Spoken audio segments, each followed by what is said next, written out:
Do you ever dread something? You ever have an event on the horizon that you're really just not looking forward to? Maybe it's a wedding for a friend that you don't like secretly. That's never happened to me. Oh gosh. It's not you, friend, that's watching this. I promise. I just made that up. Or maybe it's a funeral. Funerals suck. It's a funeral for a distant uncle. You don't know him too well. You've seen him a couple times at, you know, Easter, Thanksgiving. Not every year, but occasionally. And you're pretty sad when he dies, but you know when you go, everybody who is closer to him is going to be really sad, and that's just going to bring you down too, and you're going to really feel that. Maybe these are bad examples, but very, very similar feelings to how I felt anticipating watching the highlight, no, the full game film for the A&M App State game. When I woke up today, I decided today's the day. I'm going to watch the film. And let me tell you, it lived up to the hype. It was disgusting. I felt nauseous several times throughout the replay. This isn't even my first time watching it, obviously. We all felt that long, painful, burning thing this last Saturday. We felt it together. And throughout that game, it kind of just felt like you're waiting and waiting and waiting, and then all of a sudden it's ending, and you're like, oh, this is happening.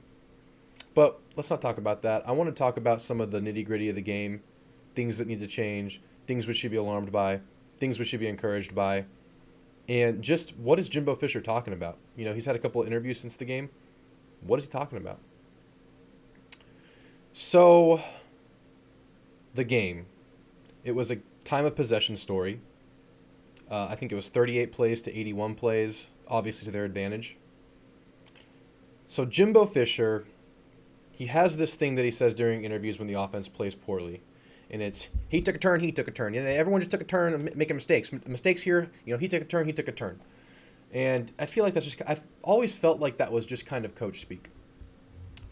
But it wasn't this game. If you watch the replay, every offensive possession, there are many negative plays in this game, whether it's negative by physical yards gained or negative in that it hurt the team's success, and even though there was a gain. Negative plays throughout the game. And many of them are on Haynes King. An individual error by Haynes King cost many plays. But many of these negative plays were caused by single errors by individual players on the team. It's a fact. Many of them were because of Devon Achane. Devon Achane couldn't pick up a block. He could not pick up a linebacker. He can try and he lunges, but he's been blown by several times in this game. And this is obviously not the best opposition he's going to be facing in that regard. Offensive line, they were definitely taking turns. The one that made the least mistakes was obviously Layden Robinson. But even Ruben Fothery was making mistake after mistake. And center to left of the line, they literally were just like round robin, your turn, your turn, your turn. They would all just make mistakes over and over again. And I'm not just trying to pile on the team here. I'm saying all of this to get to something. But even the receivers, Chris Marshall on that bomb that Haynes King threw at the end of the game, we were hoping that maybe he'd come down with it. Yeah, maybe the ball wasn't perfect, but it was super tight coverage. He was barely open, and I'm of the opinion that a more experienced receiver catches that. He either lunges for it, doesn't slow down, does it with more conviction, does it more purely. I'm convinced that's a mistake by Chris Marshall. That play, the swing pass on the 3rd and 1, when Texas A&M's offense was gaining momentum, that 3rd and 1 play, everyone's been talking about it. Why don't you just run it up the gut?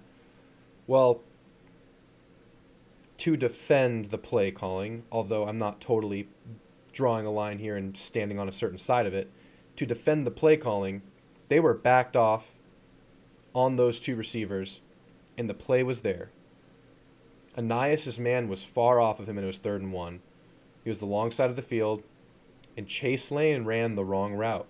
And I'm sure Chase Lane will tell you this. Maybe he said it in his podcast. I haven't listened to it yet. But he ran a route when he was supposed to go and block the guy that was closest to Anias.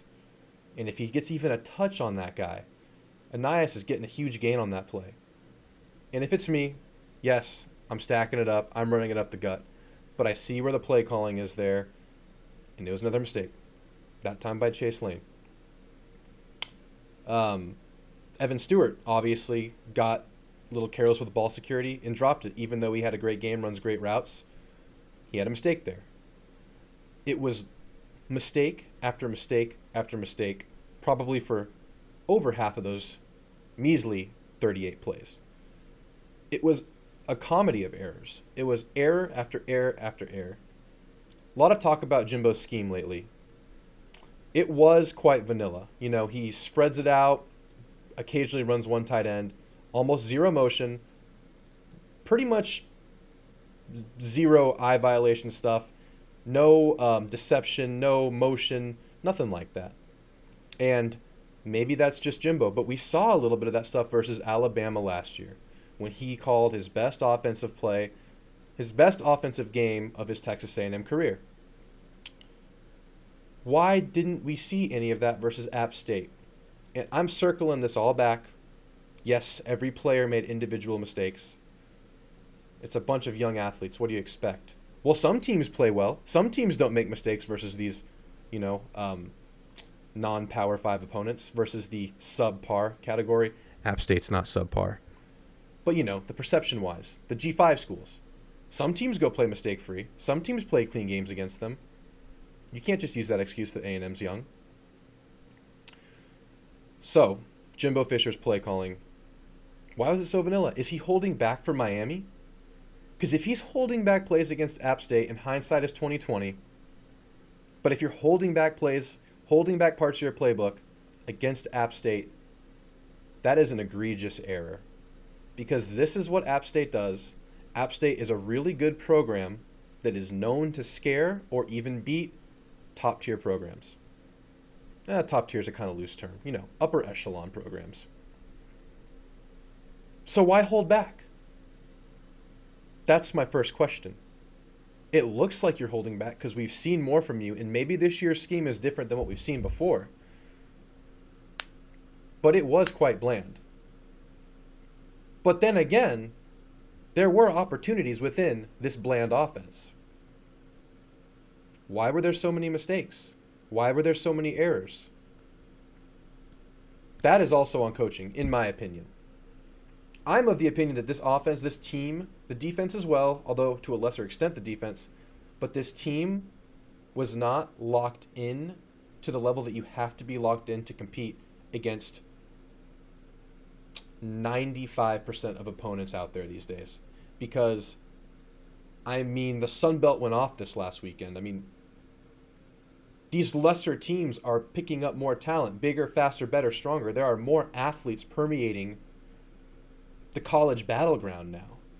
There are more high-level athletes. There's more knowledge. There's more knowledge of the body and nutrition and everything.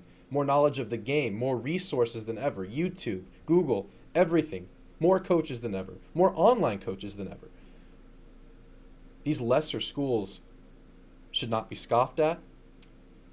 Specifically a team with the reputation of App State. And I don't know the truth. I don't know that it was scoffed at. I don't even know if he was holding things back. Because obviously, I'm a fan. I'm speculating.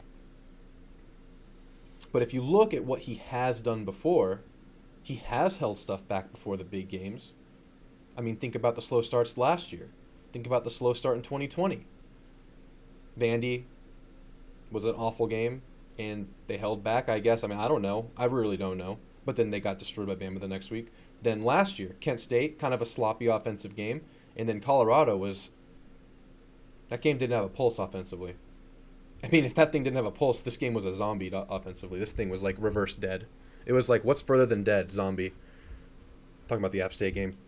But anyways, for the team to come out so flat, so ready to make so many mistakes, specifically offensively, that's on coaching. Whether it's been the way you've been training throughout camp and throughout the weeks, or the way you got them up for the game that morning, that day, the way you talked to them, the tone you set. Maybe it's leadership too, but I have a feeling this team has good leaders. We know Damani and Anais and Layden and Antonio, great leaders on the field that are going to be playing the whole game. We know there are leaders on this team. I'm suggesting, I feel like this was on the coaching staff to not get this team up for a extremely, extremely worthy adversary. Defensively, that's what I'm saying about the offense, and the offense is Jimbo's baby. Maybe at the end I'll get into what does Jimbo need to do going forward. But defensively, I don't think the defense played as well as 17 points indicated. I don't think it was a trash game. I think the defensive scheme was iffy. Every time A&M went to a three-man front, they just run at them, and they did it successfully. Anytime A&M did an outside blitz, opened up the middle, they ran it up the gut successfully. Here's the thing about A&M's defense. It is very light in the linebacker department. They run 6 or 5 in the box at all times. This last game, they did a lot of 5 in the box, which was questionable. I get it. The quarterback went off the week before, and that's what you're preparing for. But this App State team was ready to counter that chess move. They were ready to run it up the gut.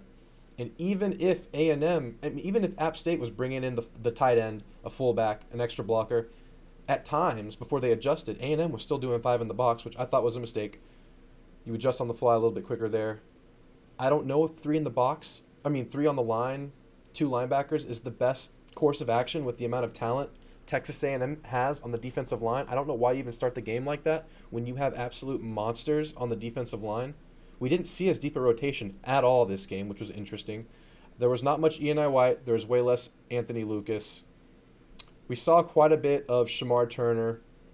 We saw quite a bit of Labius Overton. But that's about it on that line. But it's just interesting to see him come out in a 3-man front, and it kind of played into App State's run it up the gut, bring in the extra blocker, play action, zone read game plan.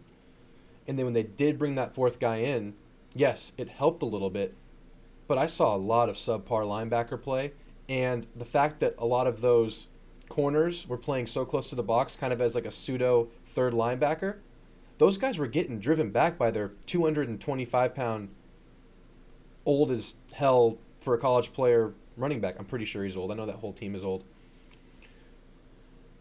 But they were just getting driven back. And the D-line, they were getting driven back a bit. It's a good offensive line. But what was really getting driven back was the pile.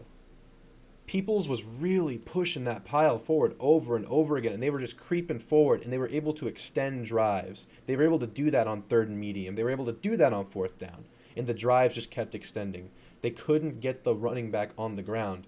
And whenever they would commit to the run, it was play action or zone read. It worked like a charm. They ball controlled. That long phase between the third or end of the third, start of the fourth, it was like 12 minutes of game time the offense didn't touch the field. I don't know if that number's right, but it was a significant, unusually high amount of time that the offense did not touch the ball. Because, first of all, the ball control. Second of all, A-Chain had his kickoff return in the middle of 2 long sustained drives. So the offense didn't touch the ball for like 30, 45 minutes of real time.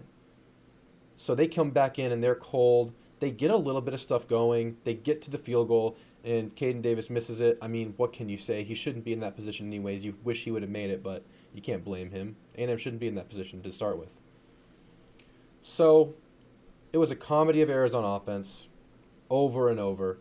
Maybe bland play calling, probably bland play calling, definitely. But even with what was called, you wish those players would have executed it, because there were opportunities everywhere for that offense. You know that play where A-Chain and Haynes King got stuck in that mesh point on the zone read? Yeah, that was going to be like a 15-plus yard gain if Haynes can pull that out. And that's all on the quarterback. That's all on communication and reps and practice between those two. And I don't know if A-Chain's yanking on that just to make sure that he's the one that gets the opportunity. But most likely it was Haynes' inability to be decisive and pull the ball at the time it was supposed to be pulled. Because, there's like a little mesh point there where A-Chain knows, okay, if he hasn't pulled it by now, I'm going. But Haynes needs to be decisive there because both the end and the linebacker committed to the inside run, and Haynes was going to have a huge run there. But it was little things over and over and over again offensively. And then the defense's inability to stop those big running backs. That and then fatigue set in. I didn't mention the linebackers too much. There were linebacker issues this game, and even Edge Cooper is a culprit. They were overcommitting to the wrong holes. They weren't able to help on the long outside runs. They were just getting lost in the trenches. Russell and 23 and 24 were taking bad angles all night. It was a bad night at the offense for the linebackers, and that's kind of where they were getting their 5-7 yard runs all the time. Bad angles by the linebackers. The safeties are coming in to help. Corners are having to help. DNs are having to catch up. Just not a strength on the field for A&M, and that's part of why you were seeing some long sustained drives. I wanted to mention the linebackers before I went back to wrapping things up, or looping things together. So I put a lot of this on Jimbo and the staff. DJ Durkin, Jimbo, those are the coordinators essentially. A lot of people have been speculating that Jimbo, or hoping or suggesting that Jimbo needs to relinquish his play calling duties, focus on being the CEO, the headmaster, and letting someone else, someone more modern, take over the offensive play calling duties. I'd be on board with this. Jimbo has shown that he can call a good game. But you talk about inconsistent play. Jimbo's play calling is inconsistent. We've had many games that are just duds, only to be wowed by the offense the next week. How many times has that happened through Jimbo's tenure here? It seems like every start of the season that happens. It seems like there's probably a game or two throughout the season where the offense lulls, but they come back and bounce back. He's inconsistent in his play calling, and maybe it's too much on his plate. Maybe it's him being, what's the word? He's very secretive about hiding game plans from game to game. He doesn't want to show any tendencies. That's always been his thing. And in doing that, maybe he's losing himself. He's losing his philosophies and his schemes on a game-to-game basis because he's too concerned about what he's putting on film. I don't know. I'm still a fan speculating. But, we're getting a big picture here. It's 5 years. It's year 5. I was at work, and of course, as most of you are probably feeling like, oh my gosh, even at work you're thinking about it. Something reminds you, dang it. And I have a coworker who's a big football guy. He's more of an NFL guy, but I was like, man, I'm feeling pretty bad about this Texas A&M game, whatever, telling him we lost to App State. And he goes, at least you're not Notre Dame. They lost to Marshall, and Marshall doesn't do anything. And I'm thinking to myself, yeah, but they're on a year 1 coach. This is Jimbo's year 5. I didn't say anything, and then I brought it back up the next day, and I had to make the point because I wanted to just get it out there. But it's year 5. And we're still seeing this inconsistent offensive scheming, if you will. At least that's how I see it. I don't know. So what needs to change? I can almost guarantee you there's going to be more adventurous play calling offensively this week. I guarantee you there will be more motion, more eye violation stuff, more deception. I can almost promise you that because I know he's been waiting for Miami for this.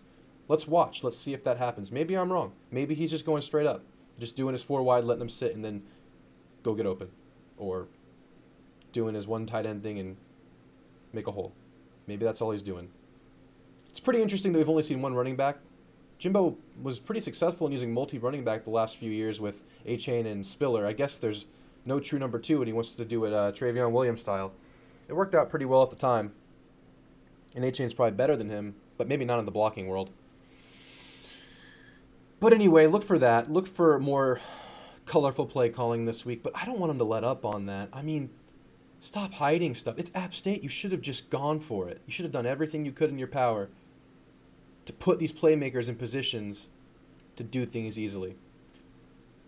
But it's just like catch-22. It's like, yes, that's the case, but also there were opportunities in his bland look. They just didn't execute. So I look for a rebound offensively somehow. Haynes King, we got to touch on this. Should Haynes get benched? I think it's a viable option. I think it's a very possible, viable option. I don't know if Haynes is in his head too much now after all these mistakes. It could be. I know Max is going to be a steady guy, and he's not going to give you that upside running the ball. But Haynes hasn't looked that great running the ball. He's looked a tad slow, especially on the get-up and on side-to-side lateral stuff. He has pretty good straightaway speed, but I don't think he's a game speed guy. He really doesn't seem like it. I mean, how much slower could Max be? But I feel like with Max's experience and what he's been through, he's going to do the little things a little bit better than Haynes right now, although he won't give you that upside. But at this point, we know this offense is just littered with playmakers. Why not try the steady guy and see if you can't just easily get the ball into some people's hands? So I'm not going to throw up if Haynes is the one that trots out there on Saturday. But I will feel a little spark of joy if Max jumps out there. I want to see the steady guy. And this, I wasn't making videos at the time, but going into camp, my prediction was it was going to be Max for this reason. There are so many playmakers out there. You just want someone that's good enough and steady enough to get the ball into their hands without risking the great mistakes or wild plays.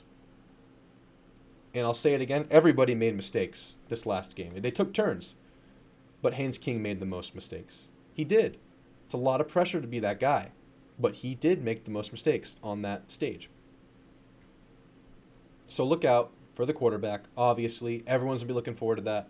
Apparently, there's an open contest this week between the two. We'll see what happens. But guys, what are your biggest takeaways a few days later? The emotions have settled a little bit. I mean, I'm still feeling pretty shitty. But they've settled a bit. And we've been able to think about things a little bit more rationally. It's a very big game versus Miami. Very big game. Because if you lose this, what's going to happen to this freshman class that expected to come in and compete? This whole freshman class was built on the premise that they're going to be the first class to do something, and that's win a championship at Texas A&M. If they lose 2 in a row at home to start this season, is there really a path there? I mean, you have the talent right now to compete and to win these games that you're losing. If you're losing this games and that's your only experience as an Aggie, as a freshman football Aggie, what do you think long term? I mean, how does that project? Not very well. This game versus Miami cannot be understated in importance of program building. Oh, and on top of that, you have all the 2023s come into this game and a bunch of 2024s. And they all know what happened last week. Guys, no pressure, but it's a huge game. It's a big one. So I'm looking for them to pull out all the stops. I'm looking for the team to be locked in. This defense to be ready for vengeance. And I'm hoping and praying for an Aggie win on this one, guys. We need it so bad. This game cannot be understated. And I mentioned at the start of the year, my very first video I made on this YouTube channel, that A&M is going to have 4 games to define the season. I also mentioned that they had 2 ramp-ups to find an identity before then. They have not done that. But here they are at those 4 games to define the season. Miami, Arkansas, at Mississippi State, at Alabama. Those 4 games will define how the rest of the season goes. That is still the case, because you lose one out-of-conference game, obviously everything to play for. We don't have the highest hopes right now, but that's still the case. Will they find their identity in this Miami game? Because I said they have better found it either before or they better find it during the Miami game. And here we are. I didn't anticipate the loss to App State, but here we are in the Miami game coming right up. So are they going to find themselves backs against the wall? Is this going to be it? We better damn hope so. So guys, I already asked you what your thoughts are a couple days later, and how are you feeling going into Miami? Do you feel like the backs are against the wall, or am I overstating this? So guys, thank you very much for listening if you made it this far. If you could like and subscribe to tell me you've made it this far and to support my channel, I would really appreciate that. I just want to bring you guys more content, bring you my thoughts. I think about this stuff way too much, obviously. But thanks for being a part of it. I'll see you guys in the next one. Very important game this week. Gig 'em.